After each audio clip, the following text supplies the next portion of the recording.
रामकृष्ण हरी माऊली नर्मदे हर. बघा, या कुत्र्यानं 2 दिवस झालं आमचं रक्षण केलेलं आहे. कालपासून, आज सकाळीही, काल रात्रीही. ज्यावेळेस अंधार पडला त्याच वेळेस हा सोबत होता. हे कोणत्या रूपात आले काय माहिती नाही. नर्मदाबाईच्या रूपात आहे, विठ्ठलाच्या रूपात आहे, काही समजत नाही.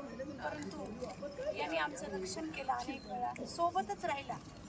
एखादा व्यक्ती, अनजान व्यक्ती जर दिसला विचित्र रूपात असा, तर त्याच्याकडे बघून हा भुकत होता. देव कोणत्या रूपात येईल सांगता येत नाही. तर हा माझा स्वतःचा अनुभव आहे आणि ही सत्य घटना आहे. तुम्ही म्हणता ताई मनगडंत कथा सांगायलात का? तर असं नाही आहे किंवा ओरही नाही. तर हा यांनी खरंच बघा, दिसायला सावळा आहे. मला तर याला असं वाटतं याला पाहून हा साक्षात माझा विठुराय आहे. माझा काही एवढा अधिकार नाही की नामदेवरायानं एवढा.